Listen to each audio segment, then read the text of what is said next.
Welcome to the Total Soccer Show Weekender, in which we're going to preview some of the biggest games of this coming weekend. We've got some scouting reports from you guys, and we've got our traditional Friday quiz.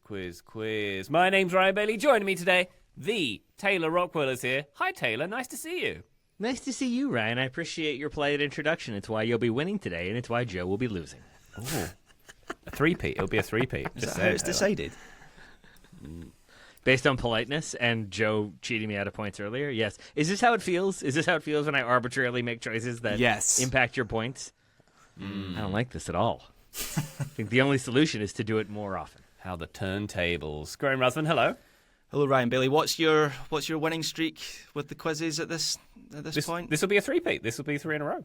I'm not going to suggest that will happen, Graham. It depends how. Taylor looks so handsome today. Have you noticed that? Nope, hating this. We can't let this happen. Ryan's point farming. Point farming. Joe Larry, hello. Hey guys, how are you? Wonderful, especially after that. Are the kids talking about point farming now? Is that a thing? I think farming has sort of become this. I mean, we're going to talk about farming in a different way tomorrow. Farming has become a term that I think gets used all the time to just refer to like amassing things, which is really much easier than the old kind of farming. I don't know why we weren't just doing this kind from the start. Yeah, they changed it. Yeah, it's completely different now. We got to call the old style something else. We don't need the old style now. We've moved past that as a society. No. Those people are just like hard work farming, I think. Very good. Is it because the kids play that grow a garden game on Roblox or whatever? Genuinely, it might be. I really don't know. That seems possible. That's the new farming. Yeah. There's a good Mitchell and Webb sketch where Mitchell pretends to be a farmer. He's like, this whole field's full of corn. It just grows in the ground and I sell it. It's brilliant. Just both explaining how easy farming is. See that chicken over there? It's made of chicken. If you kill it, you get chicken. If you don't, it lays eggs. Amazing. So does that grow in the ground? Or is it a chicken? Yeah, you can farm it for sure. Very good. On a real note, shout out to farmers. That job seems like it'd be hard. Yeah, and for we real. need you. Keep it up. Yes, we love our produce. A real Thanks, job. y'all. Not for this. real. Not sitting in a room. We're podcast farming. We are audio farming. Yeah. It's like aura farming.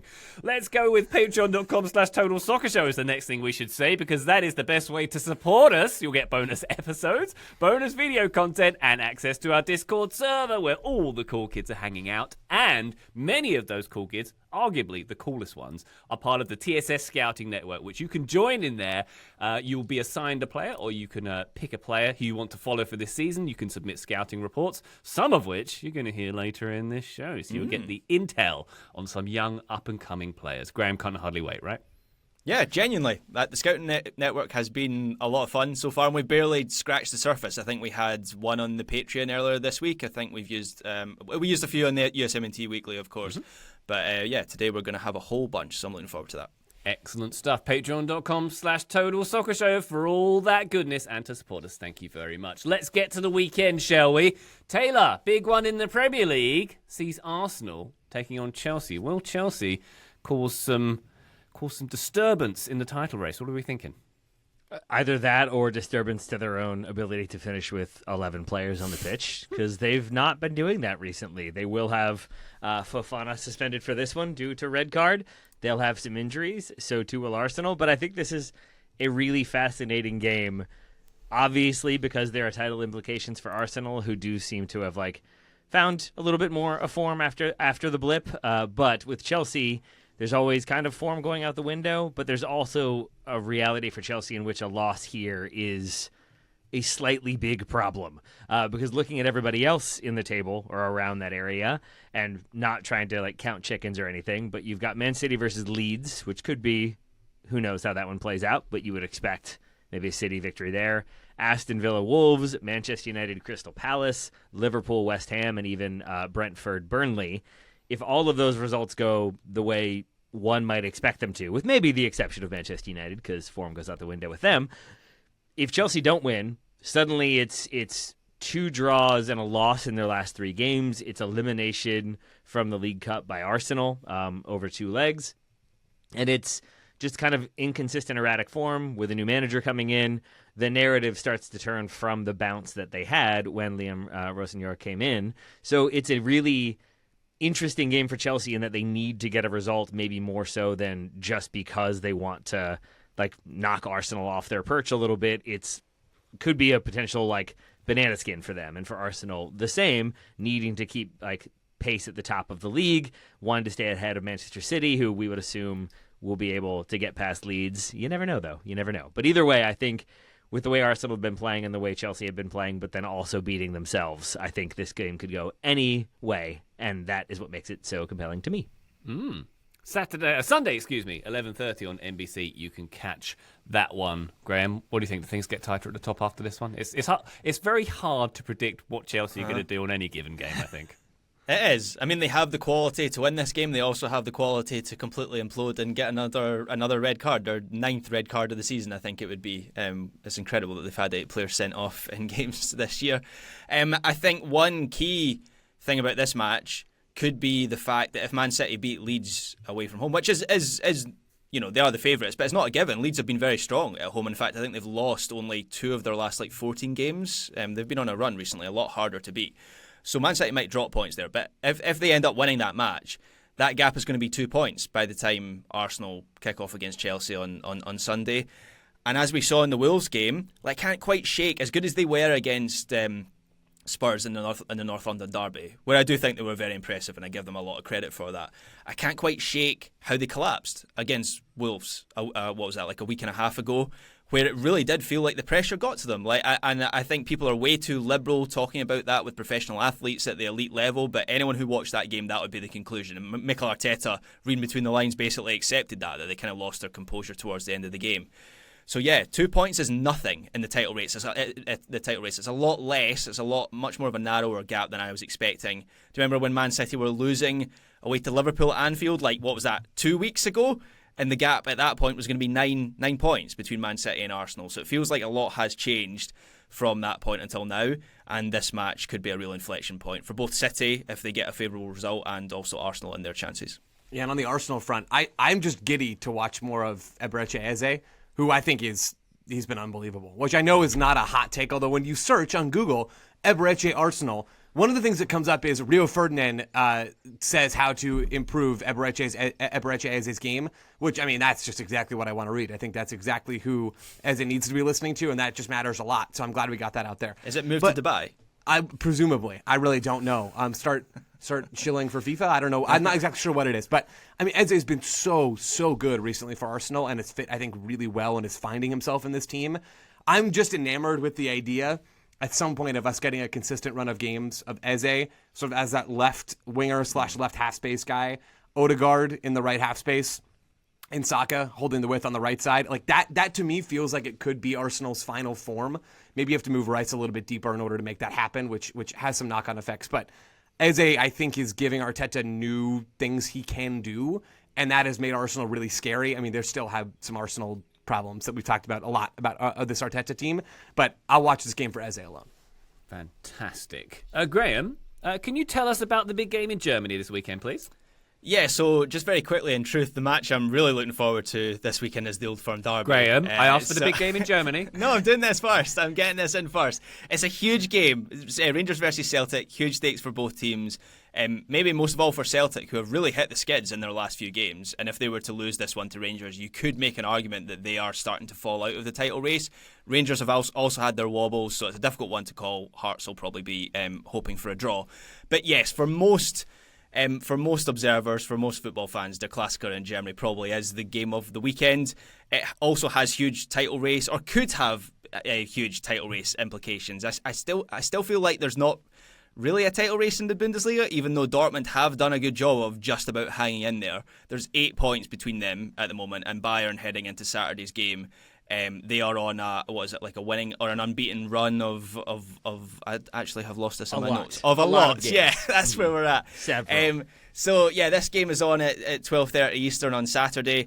If Dortmund pull this off and that becomes 5 points, then yeah, you could maybe argue that there is a title race. Equally, if it goes to 11 points, I think Bayern can start to celebrate another title. And Dortmund, they have been a really confusing team this season because their form, in a binary sense, domestic form anyway, has been really quite strong. They've lost just once all season, which is the same as Bayern. They've won 6 of their last 7 league games. And even last week, when they dropped points against Leipzig, they still fought back from, I think they were 2-0 down in that game away from home. So it's not the absolute worst result for them. But then hearing people talk about Dortmund and having seen some of their matches, I'm not going to pretend I watch them every single week. Sounds like a lot of, Taylor, from a lot of your reports on Weekend Review on Monday, feels like some of those wins have been rather fortunate. What was the one against Hoffenheim where they basically got battered and somehow won that match? Correct. And then you look at how they collapsed against Heidenheim, Atalanta. Yeah, Heidenheim, that was the one.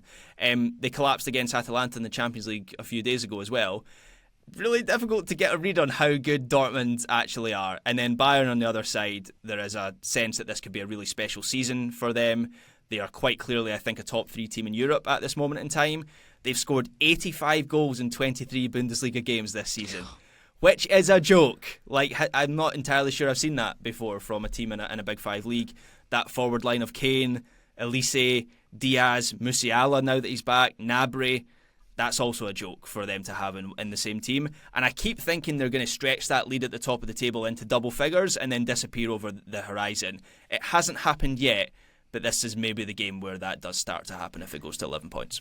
I believe Rierson is suspended. Nicolas Sula is still recovering from injury, so I think that means Bensebaini will be starting for Dortmund, so that Good should news be fascinating. For Bayern. Garassi, maybe he actually makes contact when he shoots this time, and that makes a difference. And then the one player I would encourage people to keep an eye on, because I think he was one of the bright spots, maybe one of the only bright spots for Dortmund in that loss to Atalanta, was Max Bayer, who felt like the only player who was capable of taking people on with confidence and creating uncertainty in the defense. Created a few shots of his own, created a few shots for other teammates, and I think with Dortmund with Bayern occasionally being just too open defensively and still having Upamecano and Kim and the like in there who are capable of making howlers of mistakes on occasion, he might be the one who could spark a goal or spark an attack here or there. So Max Bayer, one to keep an eye on, and then the entire Bayern attack, one to keep an eye on. That good news for Bayern line, Graham, you just reminded me of one of my favourite lines in cinema from The Dark Knight Rises when Littlefinger from Game of Thrones has got Bane in front of him. He says, "What happens if we take the mask off?" And he says, "It will be very painful." For you. For you. Yeah. Good line. Good line. Can I Very ask good a line. question about that line? I'm always confused. Because in between that guy, Tommy Carcetti from The Wire, who is over enunciating and delivering every line of that, screaming it at him, he says, "You're a big guy." And then Bane says, "For you?" And I'm never quite clear, is he saying it will be very painful for you? Or is he saying you're a big guy and he's saying for you? Is he a small guy? Or is he saying I'm a big guy for you? You're a little guy. Is that what he's doing? The first Is it double interpretation's trash talk? cooler, so I'm going to go with that. Way one. cooler. Yeah. Yeah, I think it's that. There you go. Solved. Excellent. Was Klassiker. it part of your plan? He learned the popping P rule for pronunciation. It annoys me every time I watch that movie. Anyway, Hey, he does lots of different accents. It's a fun lexicon. he does has. 9 in Game of Thrones alone. Yeah, indeed. The Klassiker, as Graham noted, Saturday 12:30 Eastern on ESPN Select Max Plus, and the Old Firm is on Sunday at 7 a.m. Eastern, bright and early for Joe Lowry in the Republic of Arizona. That's on Paramount on Sunday. On Sunday later on, Roma are taking on Juventus. That's 2:45 Eastern on the Paramount as well. This game happening at the Olimpico. The battle for 4th place in Serie A. Battles don't come much hotter than that. It's Roma in 4th with 50 points at the moment. Juve 4 points behind them. They can obviously close that gap with a win at the Olimpico here. Allegri, by the way, thinks that 74 points is going to be good enough for the Champions League this season in Serie A, according to, I think it was in Corriere dello Sport, he said that. But Fabio Capello thinks it might be less than that, so maybe both teams get it. I don't know. But not the way Juventus have been up at the moment. They are in quite poor form, it's safe to say. They had that exit to Galatasaray in the Champions League, obviously a win on the night, but a loss on aggregate there. They've lost their 3 games before that as well. They are winless since February 1st in all competitions, if you count that Champions League game as a loss, which I do. And they haven't kept a clean sheet in 6 matches, Juventus, as well. Roma's form is a bit better. They beat Cremonese last week, and they got a point at Napoli in the game before that. And Roma hit 50 points after 26 games for the first time since 2021. And they're overperforming their XG, Joe, by 6.4 this season. That's a thing. It means something, apparently. Yeah. You'll have to explain it to me one day. So maybe Roma win this game based on that kind of form, but 3 of the last 4 meetings have been draws. Half of the last 6 have been draws. It's going to be a draw, isn't it? I mean, it's a Serie A. It's a big game in Serie A, so you don't need to tell us those things. Sometimes the Juventus ones kick off, so you never Inter know. Juventus, that's the only one for whatever Yeah. reason. Always a banger. Maybe so. Juve did win the reverse fixture back in December 2-1, so I don't know. I feel like score draw could be the money for this one, but I am looking forward to checking this one out because obviously both teams charging up the table. I'm genuinely interested to see what the response is from Juve to going out to Galatasaray, because in a weird way, and Taylor, you touched upon this in the Champions League review episode. I know they go out, and had you said that to them before the tie, obviously that would have been a huge disappointment. But the manner of that fight back and the way that the fans responded to them after the game, it weirdly could be, they could use that as like a catalyst of sorts. So that's where I find this really interesting. Great. There we go. I'm glad you guys share that interest. No, I'm just mindful of stepping on Ryan's toes once again. Because I think, like, with the red card as well, you can see it as, like, we had the red card, we had a lot of starters hurt. Again, it's been a tumultuous season. Spalletti's coming in. But, like, here we are. We fight for the badge. We play for the badge. We play for our supporters. I don't feel like Roma are ever a team that I'm going to, like, think of as being this, like, impenetrable force who are unbeatable on their day. I think there's always ways that Roma will find ways to let you beat them, and I say that as a nominal Roma supporter. And so I think, no, this could absolutely be the start of, like, a fight from Juve that is a sustained kind of series of results that ultimately leads them to, like, Champions League qualification at minimum. I doubt they're challenging for the title given how far back they are. But no, I think this could very much be a momentum starter. So I look forward to this being a 0-0 draw with an XG of like 0.06 combined. Woo! There we go. That one on Sunday at 2:45 Eastern. Hey, Joe, what are you looking forward to in Major League Soccer this weekend? I've got bookmarked the New England Revolution taking on the New York Red Bulls. Red Bull New York. This game will be in New Jersey, just to toss out all the news and all the different ways you could talk about this team. It feels like the Red Bulls are the must-watch team in MLS right now. I cannot be higher on Adrian Mehmeti as a prospect. He is unbelievably good. We talked about him earlier this week on the USMNT Weekly show. I believe we read out his scouting report from our lovely Discord scouts.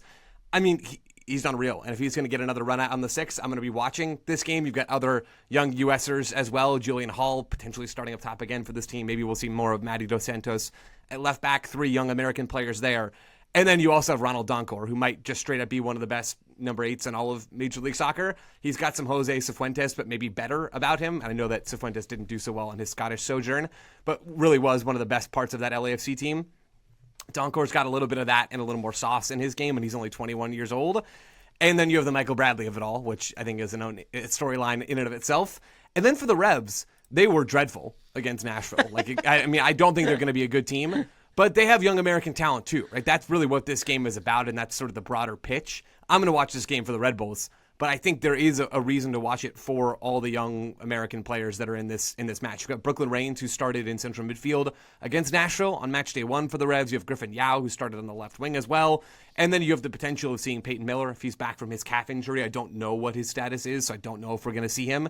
He is probably the most pro-ready, national team ready of all of the Red Bulls or Revs young American players that I mentioned so far. He's fantastic, and I'm really, really itching to see him under Marko Mitrovic. So there's all sorts of angles for this game from a U.S. perspective. There's some MLS angles too. This one is 2:30 p.m. Eastern time on Saturday. It's one of the 2 games that kick off the weekend for MLS, and I'm going to be watching. Here's the sign of the times and how things have changed. Joe just previewed a game in which Matt Turner will be playing, and I don't believe mentioned Matt Turner. I don't even know what to say to that as he talks about U.S. interests. I got called out in the Discord, I think justifiably so, although I haven't double-checked this myself, about how basically Matt Turner's shot-stopping numbers were really good when he came back for the Revs and sort of finished the season for them, and maybe we were a little too hard on Matt Turner's decline. I'm not sure I'm on board with that as a general principle. I think we were probably pretty fair to Matt Turner overall, but that is a good shout, Taylor. I'm slipping when it comes to my Matt Turner fandom. I don't know what's happened to me. It's all Matt Freese now for you, huh? It's really not. That's the thing. That's the sad thing. Big Sean Johnson guy? Just big old question mark guy. Big old question mark guy. All right. Horvath. Big old question mark guy. Let's take a break, shall we? When we come back, we've got some of your game recommendations we have harvested from our Discord and some scouting reports. Join us then. Total Soccer Show, welcome back to the Weekender. We're going to dive now into our Discord where our lovely listeners have been recommending games they're looking forward to this weekend, including, but not limited to, John Adams, parentheses, not that one. We return to the relegation front lines with Fulham hosting Spurs on Sunday at 6 a.m. Pacific on USA. Things of interest here. Will Spurs be able to kickstart the run to stay up? Will Jedi be in the squad for Fulham? Will Spurs have enough warm bodies to field a squad that isn't filled up by academy team players? That last one, Graham, seems to be quite the issue at the moment. Yeah, indeed. So I haven't had an update on how many players they're missing, but it was 12 the last game they played against Manchester United. Christian Romero, I think, must still be suspended. I mean, he's been sent off about 6 times this season, so will we even see him before the end of the year? I said on Monday that I think this is Spurs Tottenham's biggest game of the whole season, and I stand by that, because if you roll the dice on a manager saving you one by hook or by crook, one way or another, and then you don't get any kind of response out of the team under a new manager. And look, that I have no faith they're going to get that under Igor Tudor, but that's the situation Spurs are in. Like, all these players are missing. They've got nothing right now. They are in the thick of a relegation battle. You're praying that Tudor gets some sort of reaction out of those players. It didn't happen against Arsenal, with the caveat, obviously, that Arsenal are just a much better team. This feels like a match that is much more winnable for Spurs, but if you get a similar sort of performance out of them in this game, then they haven't moved forward at all, and you have like no more rolls of the dice left, unless you go and get another manager. You do the Nottingham Forest thing. So yeah, I think this is, at least in terms of, I know they're still in the Champions League, at least in terms of domestic matters, this is their biggest game of the season for me. I just need Graham to say by hook or by crook more often. That was one of the most delightful things I've heard in a long time. Say it again, Graham. So nice, so pleasing. What is a crook in that context? I don't know. It's probably something. I'm probably going to be cancelled for it. I should probably look into the origin of that. It feels like we're coming back to farming again. Is it like hooking sheep out of a field or something? Yes. Possibly. Let's say yes. The crook of the hook? Either way, Hook's Graham's crook. probably racist. Hook's crooks. Like, I think the lesson here is that Spurs weren't paying attention, and they should have appointed Ole Gunnar Solskjaer, the official sack boy of the Total Soccer Show, and then you fire him and you bring in Igor Tudor to stabilize things. You got to have the sack boy brought in to get the kind of final negative feelings out of the way, and then you can move on from there. That'll work. Wonderful. That'll do. There we go. There we go. That one on Sunday at 6 Pacific, 9 Eastern on USA. Sir Kenneth of Sidon, arise with this one. It's the start of the week of the WNT friendlies. I mean, She Believes Cup, says Sir Kenneth.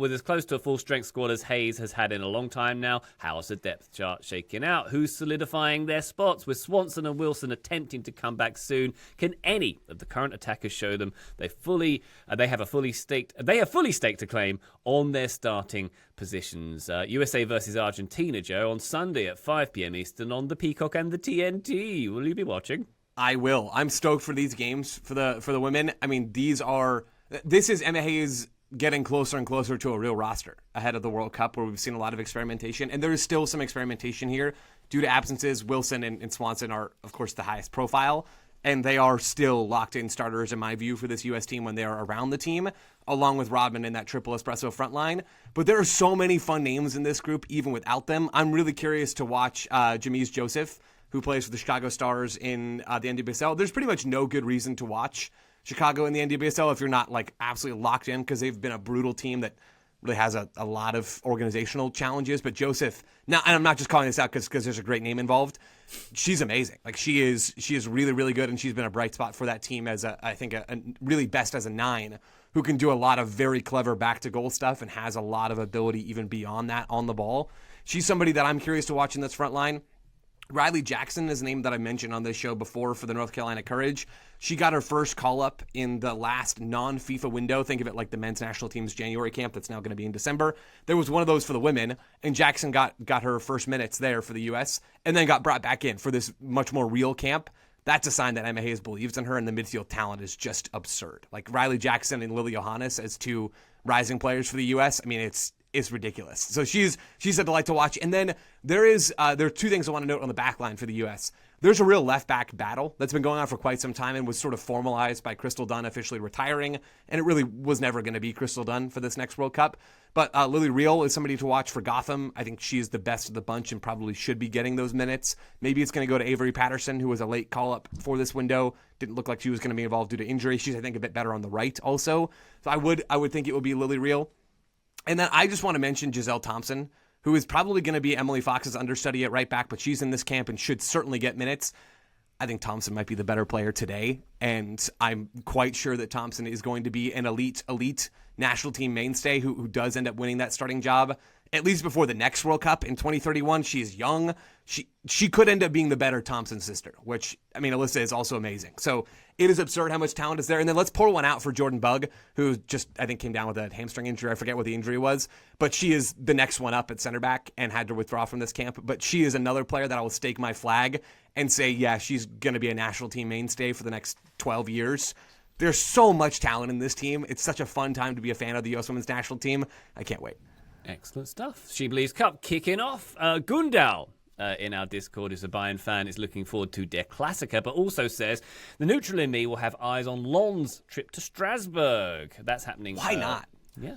Oh, absolutely. That's happening today at 2:45 Eastern on beIN Sports if you're interested. Gundal says after going back to the top of the table for a week, Lens blew it with a 2-0 lead at home when they conceded thrice to Monaco in 11 minutes last week. If they want to be champions, this is the type of moment that calls for a response. Lens obviously second to PSG in Liga at the moment. That will be very interesting to see, Graham.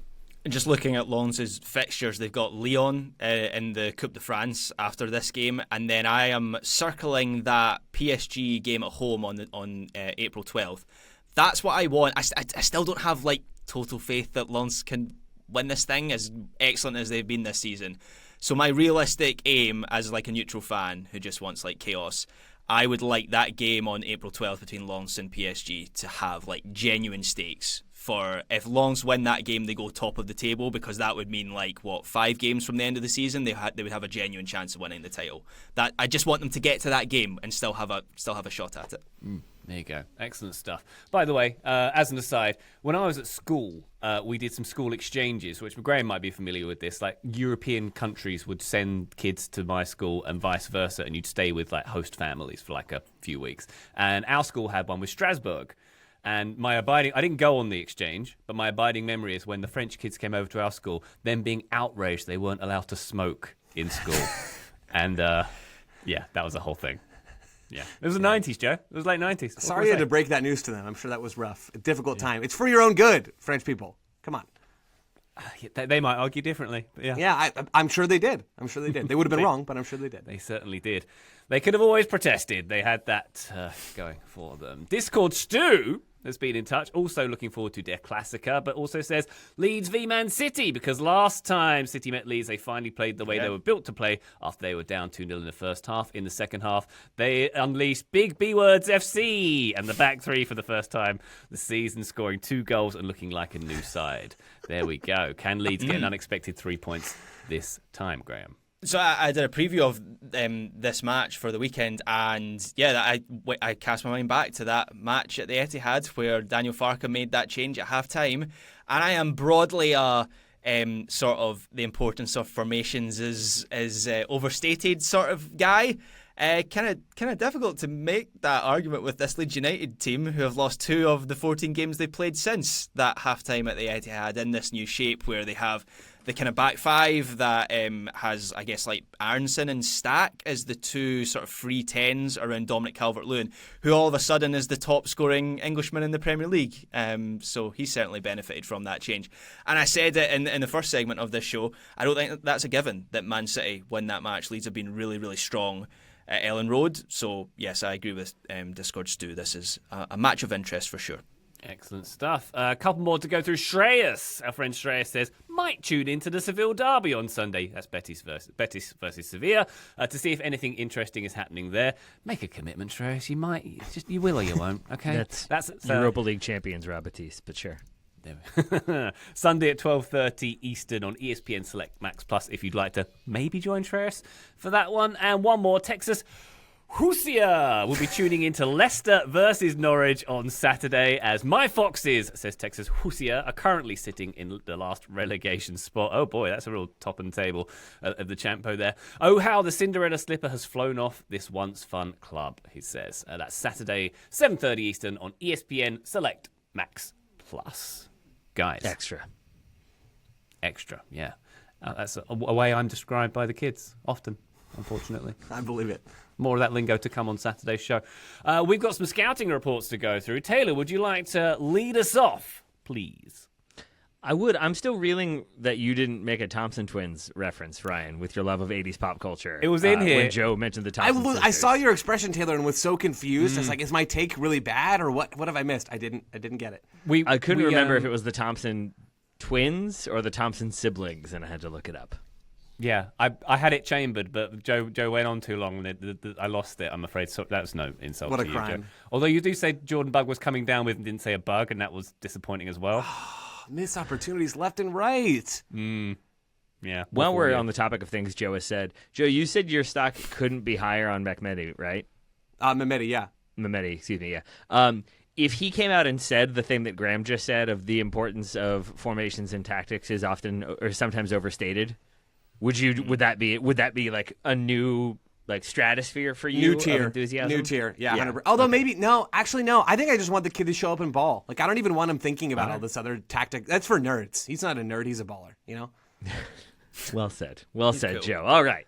Well, we do have a very detailed scouting report to get to from C90, scouting Ivan Coralejo, the 18-year-old central attacking midfielder for Real Betis U19s, Europa League U19 champions as well, maybe.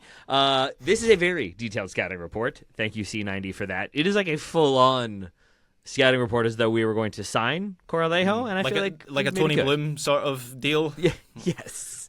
Here is the abbreviated report. This is like only a few bullet points from the many bullet points that were in there. Coralejo is compact with a low center of gravity, but with limited muscle mass. He has exceptionally quick feet with rapid directional changes, superb dribbling, receives under heavy pressure and glides past opponents in half spaces with close control, strong progressive passes but inconsistent in his shooting, superior coolness in possession. I think that means he wears sunglasses while he plays, rarely panics when pressed aggressively and retains ball in reasonably tight areas, relentless work rate, covers massive ground, leads the press and makes forwards and backward sprints to link play.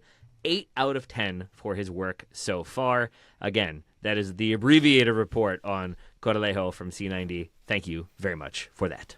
Very good indeed. A Real Betis under-19 player to be scouting. That's the hipster's dream, it feels like to me. Yeah, Very that's good. a good one. Yeah, an excellent detailed report there. Thank you very much, Ivan. Not Ivan, C90, excuse me. Shreyas, back in touch with this one. Shreyas is scouting Christian Kofani, 19-year-old striker with Bayer Leverkusen. I'd like to introduce TSS listeners who aren't familiar with Christian Kofani, says Shreyas. He moved to Bayer Leverkusen from Albacete in the Segunda Division last summer. He's delivered 5 goals and 3 assists in all competitions so far this season, only his second at the senior level and the highest level he has ever played at. He also netted twice for Cameroon at the most recent AFCON. More to come from them. Great stuff. Very good. One to look out for the future. Thank you very much, Trace. Keep it coming with Christian Kofani. Joe. I've got MT Brand scouting Claire Hutton, who I absolutely love and should have shouted out earlier in the women's national team section.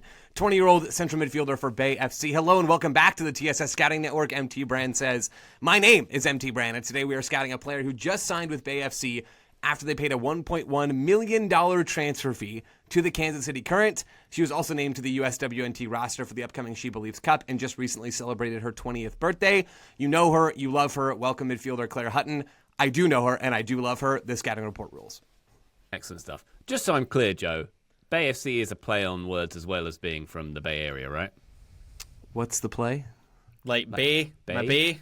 I think of that every time. Oh, no, like the Bay Area? No, I don't. No, I don't think I don't think it's intentional, Ryan. But you're not the only one who thinks that every single time. Bay.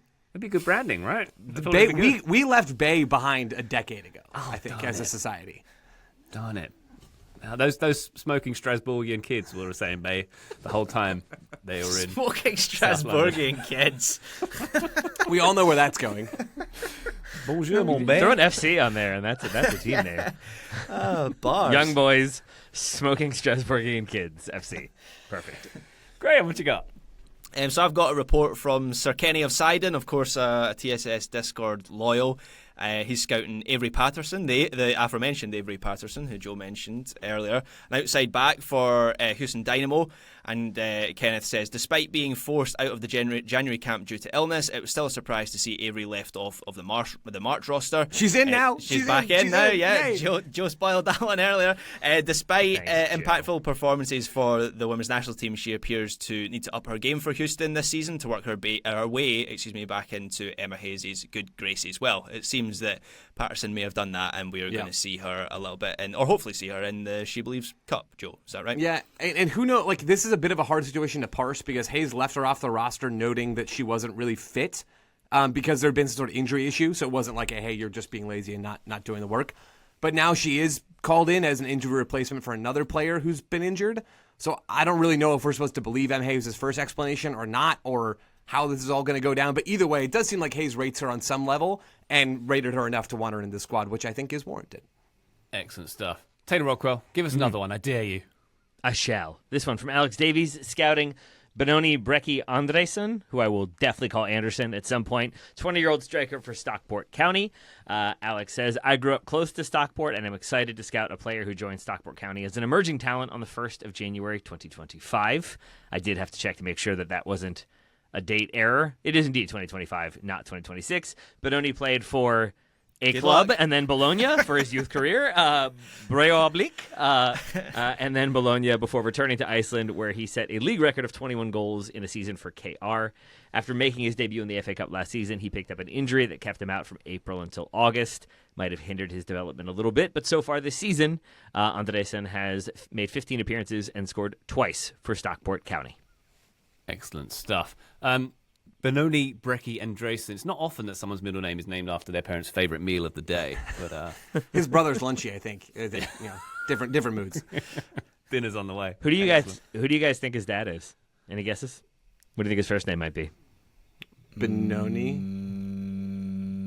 It's Andre. Oh, Nice. yeah. Good Nice. The No old points for any Icelandic of you. naming convention got us again. Excellent. Very good. Very good. All right, let's do one more. David Beffert has come in and is scouting Matisse Albert. Albert, have we had this one? We had that debate already. 16-year-old 16-year-old left winger with Borussia Dortmund. After sitting on the first team bench against Wolfsburg, Matisse started for BVB 2, the second team, the under-23s, against Bochum 2 in a 4th division regional rivalry. BVB won 4-1, with Albert assisting the second goal with a low pass to Almuguera Cabar. Wonderful stuff. Ryan, say BVB2 again, but in the way you said it.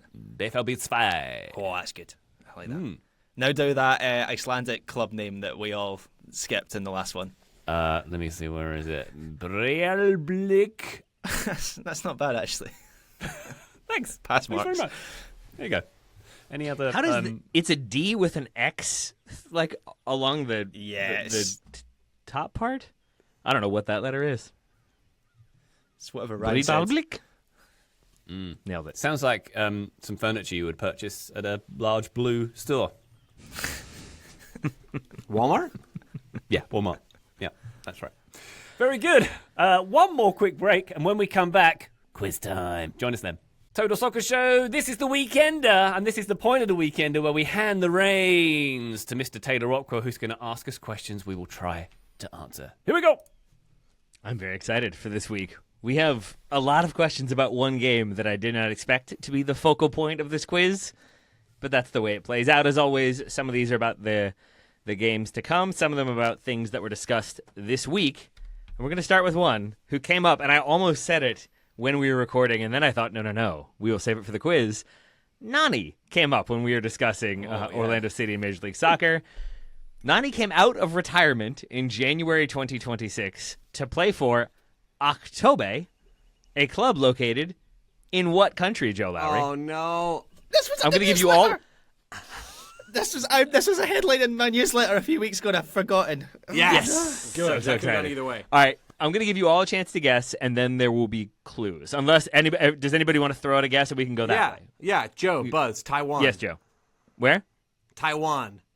Incorrect. Okay. Anybody else, or do we want to hit? Yeah, I'll guess. Yes.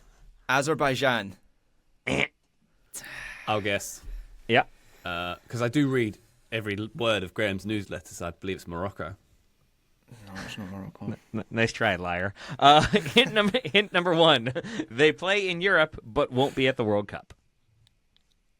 Joe, Buzz. Yes, Joe. Cyprus. Ryan Buzz, hopefully Italy. Graham?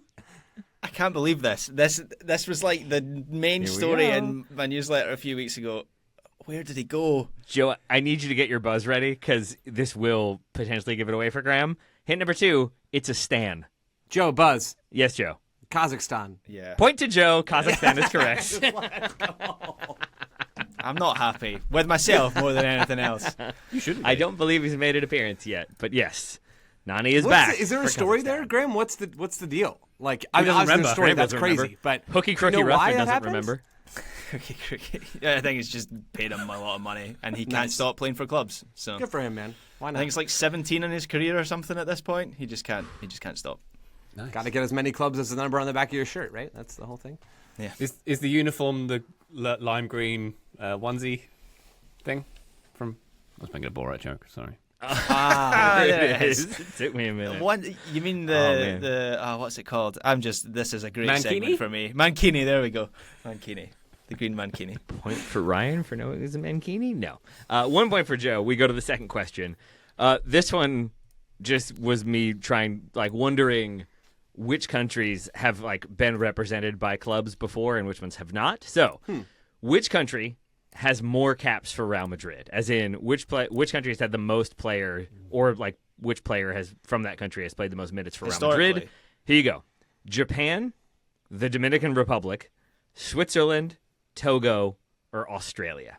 Is this a Buzz situation? If so, Joe, Buzz. Yes, Joe. I'm going to say the Dominican Republic. Yeah, Mariano Diaz. Oh. That is the answer. 2 points for Joe. I don't believe Japan has. Togo has an Adebayor, but he had fewer appearances. Australia, I don't believe has, and I don't think Switzerland has either, which feels crazy. Wow, yeah. Mariano Diaz must have a whole bunch of cats for. I think it's like Dominican 50 Republic. or something. Yeah. Not a single Xhaka. Wow. I know, right? Shocking. None of them. Shocking. Joe with the point there. We go to Bayern versus Dortmund. We mentioned it already. We assume the league leaders will seek to improve upon their 2-1 win earlier in the season. It is unlikely, however, that they will manage to top their biggest ever scoreline versus Dortmund, which happened in 1971. By how many goals did Bayern beat Dortmund in that contest? You each get a chance. Ryan, why don't you start us off? What the Germans would say, 8. 8. And the English would say All right. 8. 8, right? Graham? 6. Joe? I'll say 7. Their 6, 7. record win of all time, closest gets it. Ryan Bailey, because their win was 11-0. 11-0 Wow. Bayern over Dortmund. I believe Dortmund's biggest ever win, correspondingly, was 4-0. Still a good result, though. Still a good result. I think it was in the 60s. So point to Ryan, 2 points for Joe. Chelsea and Arsenal have played each other plenty over the leagues, over the time, including the Premier League, the FA Cup, the League Cup. From what I could find, they have never met in the Champions League, but they did contest the Europa League final in 2019, which was hosted Graham. in which Ryan. city? Ryan. Come on, I got there first. Graham said it first. Baku. Baku is correct. Yes, on the board. If I had said it's the largest city in the Caspian Sea, would that have done anything for any of you? Oh, Baku, yeah, of course. All right. Graham's on the board. Now we go to Marseille-Lyon. This is the game that I did not expect to prompt 4 questions. Kind of 5 questions, but here we are. We're going to stay here for most of the rest of this quiz. Okay. Marseille hosts Lyon this weekend with new Marseille manager Habib Beye, hoping, I believe that's how you pronounce it, B-E-Y-E, hoping to do better than on his debut when Marseille lost to Brest on the road. Prior to managing Marseille, Beye managed Rennes in Ligue 1 and Red Star in which country, Ryan Bailey? Belgrade. All right. That's Ryan a city. says Belgrade. Serbia. Graham says Serbia. Country. No, you said what you said. And Joe, Why do I feel like you're? Can you say the question again? Is that Yeah, all right? what red star is this? This is a trick question, surely. you've already said Serbia, my friend. I'm gonna Marseille hosted. No, them Ryan, you this don't weekend. get to guess again. No. Prior to managing Marseille, Bay managed Rennes in Ligue 1 and Red Star in what country? France? Joe gets the point. It's It is the French It's Red the French Star. version. Yep. The other Red Gila. Star, he got them into the second division, which is how he then went to Rennes. Worth noting, when he took over, or prior to taking over, Sorry, I'm Crisis- still laughing at Graham's. That's a city, Serbia.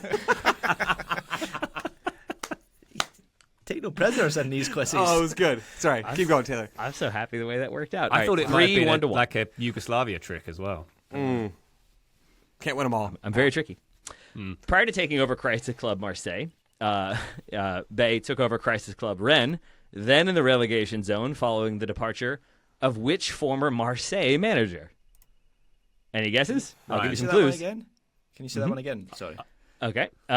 So Bay, prior to taking over Crisis Club Marseille, took over Crisis Club Rennes, who were in the relegation zone following the departure of which former Marseille manager? I feel like Ryan already buzzed. He has coached around. Ryan, yeah. Ryan has a guess. Oh, Ryan, go ahead. Yeah. I don't even know if he managed him, but I'm saying Renard. Incorrect. It's a great Guess call. so. He's coached around 20 different teams since he first became a manager, including Sport Boys in Peru and Emelec in Ecuador. You do all know this manager. I'm pretty sure. Wow. He has also managed Lionel Messi at a World Cup. Joe Buzz. Yes, Joe. Scaloni. Incorrect. Ryan. Yes, Ryan. Martino. That's Incorrect. Martino. Oh man, this has stumped us all. Has managed Messi at a World Cup. Also managed He Marseille. broke through. Man, we're out of hints here. I'll say he broke through to my mind with a different South American nation who had a reputation for hard fighting and grit. Oh, Joe Buzz. Graham. I think Joe said it first, and then Graham. Go, Joe. First. Sampali. Jorge Sampaoli is correct. Nice. Well done, Nice. Joe. Joe's running away with this one. So what World Cup was that? 2014 that he would have done, or 2018? What World Cup was that with? I think it was 2018. 2018. Yeah. Yeah. I always think of Sampali in Chile, so that's what got me. But I completely forgot that he's coached Argentina. It was 2014. Maradona was 2010. 2014 was the old guy who I can't remember the name of. That's it. Picture him. That's his name. that's his Yeah, name. the old guy. That Good. guy. Nice. Cool. One more the final. from this game. How many World Cup winners are there if you combine the two squads? Not necessarily like will definitely be starting, but how many World Cup winners play for Marseille and Lyon combined? Oh right. Oh, You can each have a guess here. Joe is rubbing his eyes and counting. Ryan is thinking. Graham is pretending like he didn't just ask ChatGPT quietly. Go ahead, Graham. Your guess? I haven't won one in weeks. If I'm asking ChatGPT. I didn't say you were good at asking. All it. right, okay. You didn't say I was good. I have no idea. I'll say it can't be that many. Four even feels like a lot. I'll say 4. I will You guys don't say- need to guess. It's 4. Congratulations, Yeah! Graham. Graham with a point. Well done. Who are they? Taylor? Give us a list. I will also say Geronimo 4. Rulli and Nicola Tagliafico with Argentina, and then Benjamin Pavard and Corentin Tolisso with Oh, France. I had the French guys. I didn't have That is the still quite a Argentine lot for I guess a fixture like this. But yeah. Total guess. I have another one, but I Do feel it. like it's too obvious. So we'll go to the last one. All right. Ruben Kluivert will likely play in this game. Yes, he is of the Kluivert family. He's the son of Patrick Kluivert, whose father also played football in Suriname. Suriname remains in the hunt for a spot at the 2026 World Cup, which would be a remarkable feat for the island nation. The national team itself is largely composed of players born in the Netherlands who play club football in Europe, but the country itself does have a top-flight league. In what year did the 10-team Suriname Major League become professional? Oh, wow. All right, I'll just guess first. It's a total guess. Yes, Joe. I'm going to say 2013. All right. Ryan? 2025. Oh, Graham. that's good. Yeah, it's either like last week or 1952. That's I'll quite say a that. range. Yeah, Which I'm one trying are to you get into saying? I don't know. I have no idea, but I'm getting into the head of Taylor Rockwell here. I'm going to say 1952. Ryan gets the point. 2024. Nice. Oh, It well done, replaced Ryan. The SVB Erste Divisie. It's a 4-year pilot project to develop pro soccer in Suriname. So that leaves us with Ryan with 2, Graham with 2, Joe with 4. That's right. Yes. I've also just looked this up. There's a club called Robin Hood in the top flight. That's who Oh, Clever's wow. dad played for, or grandfather played for. How cool is this? That's good. They just weren't professional, I guess, at the time. Your other question I was going to ask you all, since Joe's already won. I feel like it's a giveaway now, though. But from the Marseille-Lyon game, one more time, you have 4 World Cup winners, Rulli, Tagliafico, Pavard, Tolisso. You also have 4 Champions League winners, Pavard, Tolisso, then Pierre-Emile Højbjerg, who I forgot won it with Bayern, and Wow. fullback Emerson, who did it with Chelsea. Of those 6 players, who's the only one to win the Euros?